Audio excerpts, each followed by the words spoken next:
बहुत समय पहले की बात है। दक्षिण दिशा में घने जंगलों के निकट नंदपुर नाम का एक छोटा सा गांव हुआ करता था। उसी गांव में हरि नाम का एक मछुआरा अपनी पत्नी मीरा के साथ एक टूटी फूटी झोपड़ी में रहा करता था। एक दिन हरि तालाब के किनारे बैठकर आकाश की ओर देखते हुए बोला, हे भगवान, आज तो मेरा जाल मछलियों से भर दे। बहुत आस लगाए बैठा हूँ। तभी हरि के गांव का एक व्यक्ति वहां पर पहुंच गया। क्यों हरि भैया, सारा गांव जानता है तेरे जाल में हमेशा एक ही मछली फंसती है जिससे तू और तेरी पत्नी का गुजारा चलता है। ए भाई, इस तरह से मजाक तो ना उड़ाओ कम से कम। अब इसमें मेरी क्या गलती है? हाँ? मैं मजाक ना उड़ाऊं तो क्या करूं? अरे तेरा मजाक तो सारा गांव उड़ाता है। हाँ हाँ, डालो डालो, जाल डालो। एक मछली पकड़ने के लिए इतना बड़ा जाल? फेंको फेंको फेंको फेंको। हरि उदास हो गया और अपना जाल तालाब में फेंक दिया। कुछ देर बाद उसके जाल में एक ही मछली फंसी। देखा, मैंने कहा था ना कि तेरे जाल में एक मछली के अलावा दूसरी मछली कभी नहीं फंसती। अब एक काम कर, इस मछली को लेकर चुपचाप चला जा, क्योंकि आज का तेरा काम तो हो गया और अब तू शाम तक चाहे जितनी भी बार जाल डाल ले, मछली नहीं फंसने वाली। अब मैं तो चला वही। इतना कहकर वो व्यक्ति मजाक उड़ाता हुआ वहां से चला गया। हरि शाम तक अपना जाल फैलाए तालाब के किनारे बैठा रहा, लेकिन और कोई मछली नहीं फंसी। थक हार कर हरि अपने घर चला गया और एक मछली अपनी पत्नी मीरा को देते हुए बोला, आज भी केवल एक ही मछली जाल में फंसी मीरा। मेरी तो किस्मत ही फूट गई तुमसे शादी करके। अरे कैसे मछुआरे हो तुम? दूसरे मछुआरे जाल भर भर कर मछलियां लाते हैं और बाजार में बेचकर बहुत सारा धन कमाते हैं, और तुम केवल एक ही मछली लेकर आते हो जिसे पकाकर मेरा पेट भी नहीं भरता। अरे तुम तो ऐसी बातें मत करो मीरा। सारा गांव हमको ताना मारता है, मुझे इसका अफसोस नहीं होता, लेकिन जब तुम ताने मारती हो ना, एकदम कलीजा फट जाता है मीरा। ऐसा ना करो ना। मेरी तो समझ में ये नहीं आता कि आखिर तुम अपने गांव के उसी बेकार तालाब के पीछे क्यों पड़े हुए हो। अरे उस तालाब के अलावा और भी तो तालाब हैं, तुम वहां जाकर मछलियां क्यों नहीं पकड़ते? ए मीरा, बाकी तालाब तो राजा के अधिकार में है या फिर डरावने जंगल के पास में है। अब ऐसे में मैं क्या करूं? मुझे इससे कोई मतलब नहीं। तुम कैसे भी करके ढेर सारी मछलियां पकड़ कर लेकर आओ, नहीं तो क्या? खुल के बोलो मीरा। नहीं तो जो पुरुष करते हैं ना, वो मुझे करना पड़ेगा। अक्सर पुरुष अपनी स्त्रियों को छोड़ देते हैं, लेकिन ये पहला मामला होगा जब एक स्त्री अपने पुरुष को छोड़कर किसी दूसरे पुरुष का साथ पकड़ेगी। इतना कहकर मीरा पैर पटकती हुई वहां से चली गई। हरि अपमानित महसूस करता हुआ निराश होकर घर से बाहर निकल गया। अगले दिन हरि निराश होकर जाल लेकर तालाब की ओर जा रहा था कि तभी रास्ते में उसे उसके पड़ोस में रहने वाली राधा ताई मिल गई। हरे हरी, कल तेरे घर में पेड़ से तेरे और तेरी पत्नी के झगड़े की आवाज आ रही थी, क्या हो गया था? हाँ ताई, हमारे जाल में एक मछली देखकर हमारी पत्नी को फिर से गुस्सा आ गया और वो मुझ पर टूट पड़ी। अब एक मछली फंसती है तो हम क्या करें? तुम अपनी पत्नी को समझाता क्यों नहीं? अगर तेरे जाल में एक मछली फंसती है तो क्या हुआ? हो सकता है कल तेरे जाल में बहुत सारी मछलियां फंसी। तेरी पत्नी को सब्र से काम लेना चाहिए। अरे अगर पति ही पत्नी को नहीं समझेगी तो फिर कैसे चलेगा? ताई, हम अपनी पत्नी को बहुत बार समझा चुके हैं, लेकिन अब हम कैसे समझाएं हमको खुद ही समझ में नहीं आ रहा है। पता है आपको, वो ये तक कहने लगी है कि अगर मेरे हालात नहीं बदले तो वो हमको छोड़ देगी। हाँ, हाय दैया, कैसी बेशर्म पत्नी है जो अपने ही पति को छोड़ने की धमकी दे रही है। करे, कल तो हमारी पत्नी कह रही थी कि हम उस तालाब को छोड़कर कोई जंगल के दूसरे तालाब में जाएं।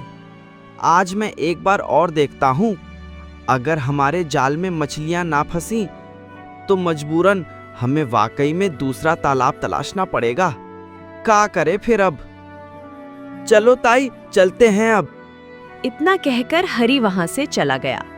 जैसे ही तालाब के पास पहुंचा, तभी एक दूसरा मछुआरा वहां पहले से बैठा हुआ था।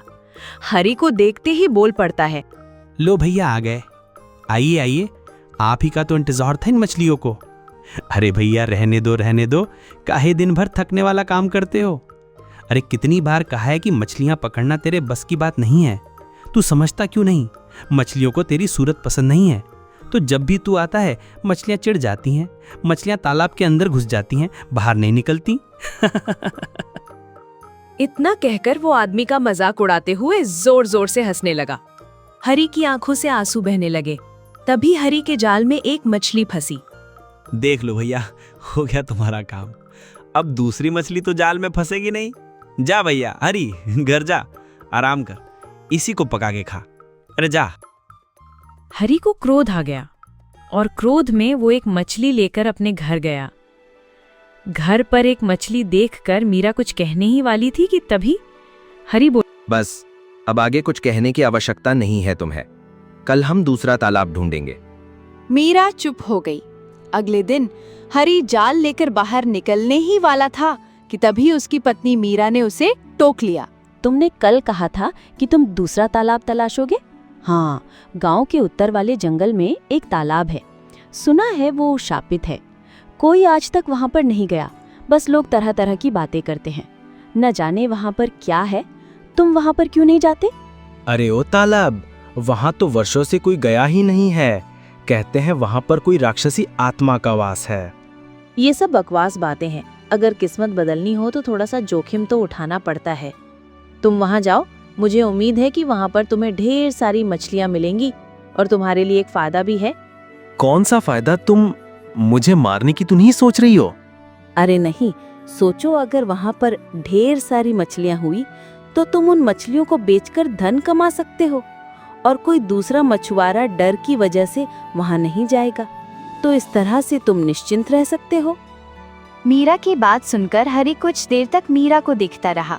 और अगर वहां कोई खतरा हुआ तो? मुझे कोई फर्क नहीं पड़ता। तुम उसी तालाब के पास जाओगे, अगर वो शापित भी हुआ तो भी मुझे कोई फर्क नहीं पड़ता। मुझे केवल धन चाहिए, चाहे तुम शापित हो या फिर तुम्हें कोई नुकसान पहुंचे। मीरा की बातों से आहत होकर हरी शापित तालाब की ओर निकल पड़ा। रास्ता वीरान था और हरी ने देखा कि वहां के पेड़ सूखे और झुके हुए थे। कुछ देर बाद हरी तालाब के पास पहुंचा। अब यहाँ तो बड़ा ही विचित्र सन्नाटा पसरा हुआ है। ऐसा लग रहा है जैसे मनुष्य तो बहुत दूर की बात है, वर्षों से यहाँ पर कोई जानवर तक नहीं भटका। इतना कहकर हरी तालाब की ओर देखने लगा और हिम्मत करके उसने जाल डाल दिया। हरी को जाल डाले हुए कुछ ही देर हुई थी कि तभी एक चमचमाती हुई मछली हरी के जाल में फंस गई। हरी ने तुरंत उसे बाहर निकाला और डलिये में डाल दिया।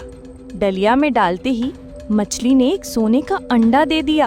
अरे वाह, इस तालाब के बारे में तो प्रसिद्ध था कि ये श्रापित है, लेकिन ये तालाब तो जादू ही निकला। चलो, मछली ने सोने का अंडा दिया, हमारा काम सफल हुआ। हरी तुरंत घर लौट आया और मछली को और सोने के अंडे को मीरा को दिखाते हुए बोला, अरे मीरा, बड़ी विचित्र बात है। उस तालाब में हमारे जाल में एक ही मछली फंसी, लेकिन जैसे ही मछली को हमने डलिया में डाला, उसने सोने का अंडा दे दिया। मीरा उस अंडे को देखने लगी। उसकी आंखों में लालच की चमक आ गई और वो चहकते हुए बोली, ये तो बहुत अच्छी बात है। एक मछली जिसे हम खाकर पेट भर सकते हैं और एक सोने का अंडा। सोचो, अगर तुम रोज रोज वहां पर जाओगे तो हमारे पास सैकड़ों सोने के अंडे हो सकते हैं। हाँ, तुम ठीक कहती हो मीरा, मैं फिर कल उस तालाब में जाऊंगा। अगले दिन हरी फिर से वहां पर गया और फिर से एक मछली फंसी और उसने फिर से एक सोने का अंडा दिया। धीरे धीरे करके हरी वहां पर रोज जाने लगा। कुछ दिनों में हरी और मीरा के हालात बदलने लगे। हरी की पुरानी झोपड़ी की जगह अब एक पक्की हवेली बन गई। गांव में अब सब हरी को सम्मानित नजरों से देखने लगे। हरी की हवेली में अब नौकर चाकर सब कुछ मौजूद था। एक दिन हरी बाजार में खड़ा हुआ था कि तभी उसे राधा ताई मिल गई। उन्होंने हरी की ओर देखकर कहा, अरे हरी, अच्छा हुआ तो मुझे यहीं मिल गया, वरना मैं तेरी हवेली जा रही थी, क्योंकि मैं जाना नहीं चाहती थी। अरे ताई, ऐसा काहे बोल रही हो? तुम्हें जाना चाहिए ना। मैं आज भी वही हरी हूँ जो पहले एक साधारण मछुआरा हुआ करता था। मैं जानती हूँ हरी, तू नहीं बदला, लेकिन तूने अपनी पत्नी को देखा है? जब से धन आया है तब से वो बहुत ज्यादा घमंडी हो गई है। खैर छोड़, जब धन नहीं था वो तब भी सीधे मुंह बात नहीं किया करती थी।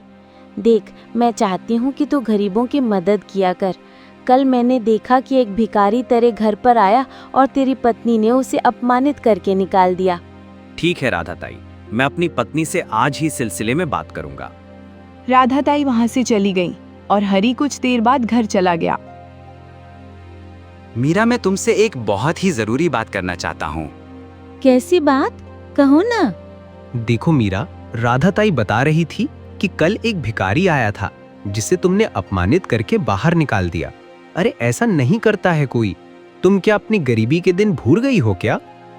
हाँ, मुझे सब याद है, लेकिन शायद तुम भूल गए कि जब तुम गरीब थे तब कैसे गांव वाले तुम्हारा मजाक उड़ाया करते थे। ओहो मीरा, हमको गांव वालों की कोई परवाह नहीं है। हमें उनके जैसा नहीं बनना है, समझो। अच्छा सुनो, मैं तुमसे ये कहना चाह रहा था कि देखो, अब हमारे पास धनवन की तो कोई कमी है नहीं, इसीलिए अब मैं चाहता हूँ कि मैं उस तालाब से मछलियाँ पकड़ना छोड़ दूँ और कोई बड़ा व्यापार शुरू कर दूँ। क्या कहती हो? तुम्हारा दिमाग खिसक गया है। तुम क्या बोल रहे हो? मेरा दिमाग नहीं खिसका है मीरा, बल्कि तुम्हारे मन के अंदर लालच सवार हो गया है। मैं देख रहा हूँ जब से हमारे पास बहुत सारा धन आया है, तुम्हारे मन में धन की जिज्ञासा खत्म होने की बजाय और बढ़ती जा रही है। बकवास मत करो, समझे? और हाँ, तुम उस तालाब को कभी नहीं छोड़ोगे। नहीं, मैं कल से उस तालाब पर नहीं जाऊंगा, मतलब नहीं जाऊंगा। अरे भाई, हमारे पास इतना धन है कि हम एक अच्छा व्यापार शुरू कर सकते हैं, जीवन भर कमाई कर सकते हैं, तो मछली पकड़ने क्यों जाऊं? मीरा हरी की ओर गौर से देखने लगी। वो समझ गई कि हरी अपना फैसला कर चुका है, लेकिन मीरा के अंदर का लालच बहुत बढ़ चुका था। थक हार कर मीरा हरी से बोली, ठीक है, जैसी तुम्हारी मर्जी, लेकिन तुम्हें मेरा एक कहना मानना होगा। कौन सा गहना? बोलो मीरा। सोचो, अगर हर दिन एक मछली से एक अंडा मिलता है तो क्यों ना सारी मछलियाँ एक साथ निकाल ली जाए। सोचो, हमें सारे अंडे एक साथ मिल जाएंगे। तुम पागल वागल हो गई हो क्या मीरा? वो एक साधारण तालाब नहीं है, वहाँ कुछ तो रहस्य है, और मुझे लगता है कि यदि हमने उसकी मर्यादा तोड़ी तो अनर्थ हो जाएगा, समझी?